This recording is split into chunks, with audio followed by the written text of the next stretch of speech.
So today we'll practice few extract based question from the play, The Book That Saved the Earth.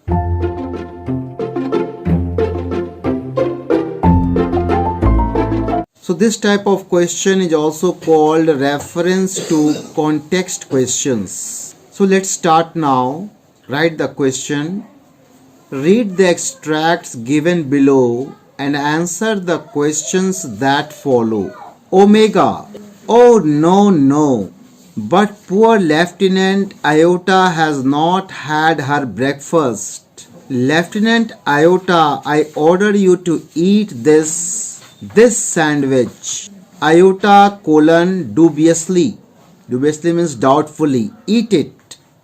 Oh Captain, it's very great honor to be the first Martian to eat a sandwich.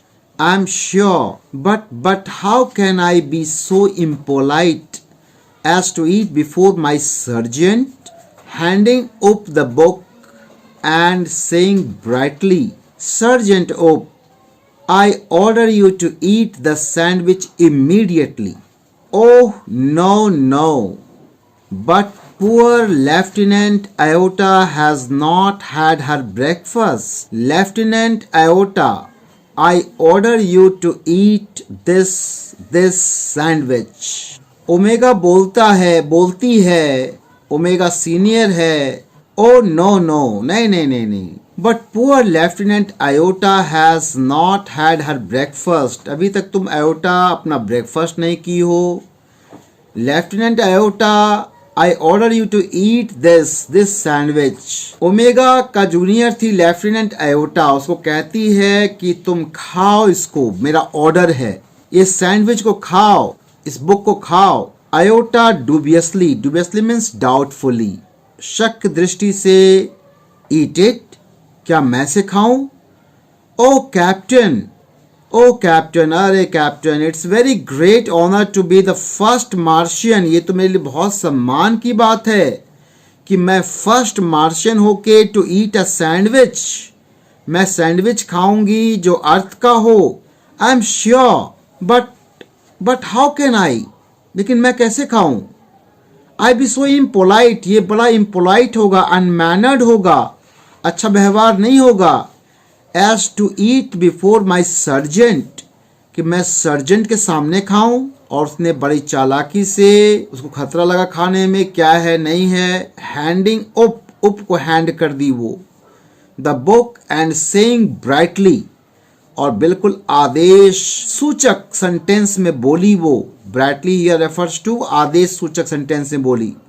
Sergeant उप, I order you, मैं तुम्हें order देती हूं, to eat the sandwich immediately. इस sandwich को तुम तुरंत खा जाओ. Write the first question. Iota shifts the order on to up in dash way. अब ध्यान सुनना है इसका option. Option number A is foolish. Number B is unintelligent. Number C is a crude. Number D is a cunning. Unintelligent is the correct answer. Iota shift कर देती है, order ऊप को देती है बड़ा ही बुद्धिमानी से कि तुम खाओ, कुछ होना होगा तुम्हें ही होगा. भाव इसमें ये है. ओमेगा आदेश दी थी किसको? आयोटा को. आयोटा शिफ्ट कर दी बड़े बुद्धिमानी से अपने खतरा को किस पर? उप्स पर. और उप सबसे जूनियर था, आदेश का उल्लंघन ये कर नहीं सकता था, खाया. Number 2, In which tone does Iota speak to Omega? किस टोन में कौन सा भाव है, किस टोन में बात करती है आयोटा ओमेगा से?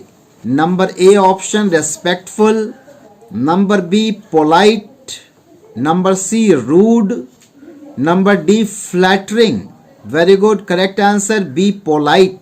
सो आयोटा स्पीक करती है ओमेगा से पोलाइट मैनर में. Number 3rd question. What difficulty do the crew of the space probe face on the earth? Bracket में 30 to 40 वर्ड्स. कौन सा डिफिकल्टी क्रू मेंबर फेस करता है जो crew member space probe space probe नाम है उस स्पेस क्राफ्ट का जिससे मार्शियन धरती पर आया था, सेंट्रल लाइब्रेरी में लैंड किया था, जो स्क्वायर शेप का था ऑन द अर्थ। कौन सी डिफिकल्टी फेस करता है? डिफिकल्टी यही था कि एक ऐसा प्लेस पे लैंड किया जो स्क्वायर शेप का था, जिसमें हजारों 2000 पिक्यूलियर आइटम्स थे। वो आइटम में हमको पता है, आपको पता है, अर्थलिंग्स को पता है, बुक्स था वो, लेकिन उसके लिए अजनबी चीज था। वो लोग को पता ही नहीं ये आइटम क्या है, ये दिक्कत फेस किया वो लोग। और वाइल्ड गैसेस वो लोग गैस किया, उल्टा पुल्टा गैस किया अबाउट बुक्स, और उसको किस रूप में, मिस्टेक के रूप में ले लिया, सैंडविच के रूप में। यस और no? Write the answer. The crew of the space probe land at a peculiar place. Crew member जो था स्पेस प्रोब एयरक्राफ्ट का, स्पेस क्राफ्ट का, land at a peculiar place, बड़ा ही अजीबो गरीब जगह पे लैंड किया। Where there are 2000 peculiar items, जहाँ पे 2000 अजीबोगरीब आइटम्स था। उसके लिए peculiar आइटम्स था, हमारे लिए बुक्स, ऐसे ब्रैकेट में क्या लिखेंगे? Books. They don't know what these items are. Difficulty क्या हुआ? ये क्या आइटम था, उन लोगों को कुछ भी पता नहीं था। They don't know what these items are. Difficulty ये हुआ कि कुछ अता पता उन लोग को नहीं था कि ये आइटम है क्या चीज, बिकॉज दे वर मार्टियंस, और वो लोग इन वर्ल्ड पे आया था, धरती पे आया था, वो लोग के लिए अजीबोगरीब चीज था ये। So they make wild gases. Wild मतलब अनाप शनाप, उल्टा पुल्टा गैस करता है ये लोग अबाउट बुक्स। बुक्स के बारे में अनाप शनाप, उल्टा पुल्टा ये लोग अनुमान लगाता है, बिकॉज इन लोग के लिए पिक्यूलियर आइटम्स था वो। दे मिस्टेक देम फॉर सैंडविचेस। वे लोग मिस्टेक के रूप में इसको सैंडविच मान लेते हैं। डिफिकल्टी क्या था? पिक्यूलियर आइटम से भेंट हो गया और वाइल्ड गैसेस किया, सैंडविच मान लिया। ये पॉइंट याद रखना है। Last question number 4, sandwich referred to in the first line is actually dash. अपने मन से भरना है, आंसर आपको पता है, answer is book. Number 2, extract. Oop colon 2, I haven't a clue. मेरे पास कोई क्लू नहीं है, कोई जानकारी नहीं है, कोई गेस नहीं कर पा रहा हूं मैं। I have been to 7 galaxies. मैं अभी तक 7 गैलेक्सीज पर जा चुका हूँ। कौन बोलता है? But I have never seen anything like this. 7 Galaxy पर मैं घूम चुका हूँ, भ्रमण कर चुका हूँ, लेकिन इस प्रकार का चीज मैंने आज तक नहीं देखा। Maybe they are hats. हो सकता है ये हैट हो, टोपी हो। ब्रैकेट में He opens a book and puts it on his head. उप्स जो है एक पुस्तक को खोलता है, अपने माथे पे रख लेता है, और किस सोच में है वो, क्या उसका आकलन है कि हैट हो सकता है ये। Say maybe this is a haberdashery. Haberdashery नहीं जानते हो तो जानो, क्लॉथ का, कपड़ा का दुकान। ओमेगा कोलन, ओमेगा जवाब देती है, ब्रैकेट में बोइंग लो, झुक कर जवाब देती है omega. Perhaps the great and mighty think tank will give us the benefit of his thought on the matter. शायद महान और powerful think tank will give us, हम लोग को उत्तर देंगे, will give us the benefit of his thought, अपने विचार का, बुद्धि का बेनिफिट हम लोग को पहुंचाएंगे।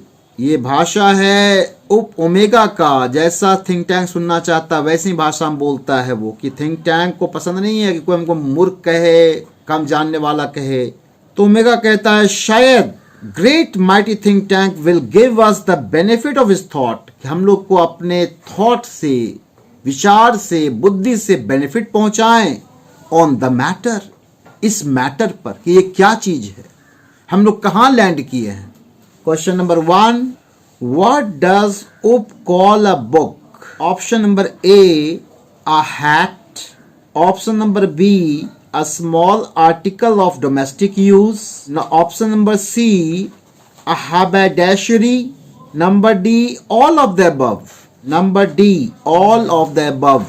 All of the above is the correct answer, correct option. Number second, what guesses are made by think tank about the books found on earth? Bracket में 30 to 40 वर्ड्स. क्या क्या गेसेस किया जाता है थिंक टैंक के द्वारा about the books के बारे में फाउंड ऑन अर्थ, जो बुक्स पाया गया था धरती पर. ब्रैकेट में 30 to 40 वर्ड्स. तो थिंक टैंक का गेस लिखना है इस आंसर में. Think tank guesses that the books found on the earth may be sandwiches. पहला guess. Think tank guesses that the books found on the earth may be sandwiches. लेकिन जब noodle हस्तक्षेप करता है तो उसका विचार बदल जाता है और कहता है काइंड ऑफ कम्युनिकेशन हो सकता है जी, जो अर्थलिंग यूज करता है. दोनों गैस है think tank. Second gas noodle के हस्तक्षेप के बाद. Full. When noodles corrects him a little letter, he believes that they are some kind of communication devices. When Noodles corrects him, जब नूडल्स उसको सही सुझाव देता है, corrects him a little later, कुछ देर बाद, he believes यानी think tank विश्वास कर लेता है, मान लेता है that they are some kind of, क्या ये सब किसी प्रकार का कम्युनिकेशन डिवाइसेस है, संचार का एक डिवाइस है, तरकीब है, मशीन है, यूज्ड बाय द अर्थलिंग्स, जो यूज करता है धरती के निवासी. क्वेश्चन नंबर 3, उप हैज बीन टू डैश. उप गया था डैश में. Options are number A many planets, number B 7 galaxies, number C the earth, number D as moon. Number B is the correct answer, 7 galaxies. Fourth question, the word this in the first line stands for sandwiches. True or false? False. Okay, third extract please. Smacking mirror bracket में quicker colon दीजिए. Answer quicker next time. I hate a slow mirror. Bracket में he admires himself in the mirror. Smacking mirror एक कोई पात्र नहीं है, एक magical mirror है जो प्राय थिंक टैंक अपने हाथ में लेकर के मिरर से कुछ सवाल पूछता है और अपना प्रेज चाहता है. उस स्मैकिंग मिरर का नाम है Quicker. Answer Quicker next time. Quicker तुम आंसर दो हमको एक बार और. कौन कहता है? Think tank. I hate slow mirror. जो मिरर जवाब बहुत स्लोली देता है, हमको घृणा है उसे मिरर से. He admires himself in the mirror.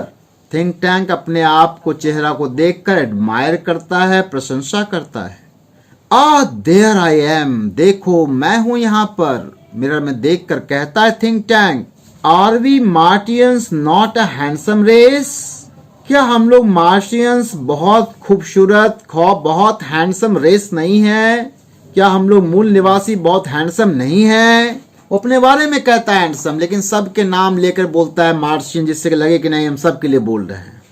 So much more attractive than those ugly earthlings. हम लोग अट्रैक्टिव हैं in compare to ugly earthlings. धरती के निवासी को अगली कहा है think tank. With tiny heads. वो लोग का बहुत छोटा छोटा माथा है, हम लोग का अंडाकार बड़ा बड़ा माथा. हम लोग कितना हैंडसम है. Noodle, you keep an exercising your mind. Noodle, तुम बहुत अपने माइंड पर स्ट्रेस देकर, जोर देकर सोचा करो, विचारा करो, एक्सरसाइज किया करो, मेंटल वर्क किया करो, खूब सोचा करो. नूडल को कहता है think tank. And someday you will have a balloon brain just like mine. और एक दिन तुम्हारा ब्रेन जो है, माथा मेरे तरफ बैलून शेप हो जाएगा, तुम भी बुद्धिमान हो जाओगे. नूडल एक बुद्धिमान तो नूडल था ही.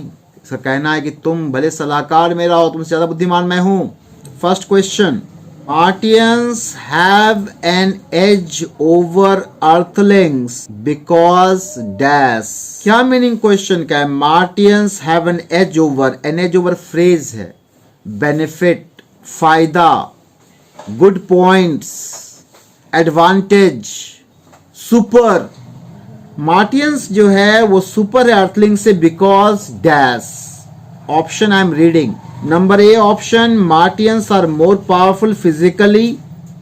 Number B, they are more intelligent. Number C, they live in better condition. Number D, they are more attractive than Earthlings with tiny heads. Number D is the correct answer. Martians have an edge over super Earthlings से because they are more attractive than Earthlings with tiny heads. Question number 2. A balloon brain, according to the speaker, is a mark of dash. Balloon आकार का brain according to the speaker, speaker कौन है? Think tank है। Is a mark of, क्या चिन्ह है? बड़े बड़े माथा का। Is a mark of dash. Options are foolishness, number B physical strength, number C great intelligence, number D humility and spirituality. Number C is the correct answer, great intelligence. Question number 3. Why did think tank wish to consult the mirror? 30 to 40 words. think tank के मन में ऐसा wish क्यों आता है कि वो consult करे मिरर से? think tank मिरर से बात करता है। ये सब बातें कौन सुन रहा है? वहां के लोग भी सुन रहे हैं कंट्रोल रूम में, और क्रू मेंबर भी सुन रहे हैं, और अपने आप को कहता है कि हम लोग हैंडसम हैं, हम बहुत इंटेलिजेंट हैं, यानी रीअश्योर करना चाहता है सारे लोगों को अपने सुप्रीमेसी के बारे में। हम सुपर हैं, हम महान हैं, उसको सुनना, अपना तारीफ पसंद है। Right the answer. Think tank thinks that he is the most fantastically, intellectually, शानदार, बुद्धिमान, gifted being in the land. Think tank सोचता है कि हम लोग शानदार हैं अपने आप में, सुंदरता में, पर्सनैलिटी में, और हम लोग जो है इंटेलेक्चुअल हैं, बहुत बुद्धिमान हैं, गिफ्टेड हैं, प्रकृति का गिफ्टेड हम लोग हैं, विशेष हैं। बीइंग, जीवित प्राणी, इन द लैंड, यहाँ पे land means universe. He consults the mirror before communicating. He consults the mirror, वह मिरर से कंसल्ट करता है, मिरर को निकालता है और उससे बात करता है सबको सुना करके। इसका 2 उद्देश्य है, एक अपना तारीफ करना, दूसरा मोटिवेट करना सबको कि हम लोग सुपर हैं। Before communicating with the manned space probe, वो मिरर से कंसल्ट करता है बिफोर कम्युनिकेटिंग, बात करने से पहले। किससे बात करने से पहले? Manned space probe. Manned space probe means crew member, जिसमें चढ़ के लोग गया था, उसको मैंड स्पेस प्रोब कहा जाता है। उस एयरक्राफ्ट को जिसकी उसमें जो चढ़ सके, किसी चीज में जो चढ़ सके स्पेस क्राफ्ट में। Manned space probe as he wants to be reassured, as he wants to be reassured. Mirror से बात करता है चूंकि वह रीअश्योर होना चाहता है, पुनः सुनिश्चित होना चाहता है। कॉन्फिडेंस उसका कम है, इसका मतलब रीअश्योर मीन्स आश्वासन सबको देना चाहता है, सुनिश्चित करना चाहता है। क्या चीज? ऑफ हिज सुप्रीमेसी, हम लोग महान है, सुपर हैं सब बीइंग से। Come on guys, do it. तो मेन इसका वैल्यू वर्ड्स है supremacy. Number 4, think tank feels that Martians are more attractive than dash Earthlings. Think tank feels that Martians are more attractive than Earthlings.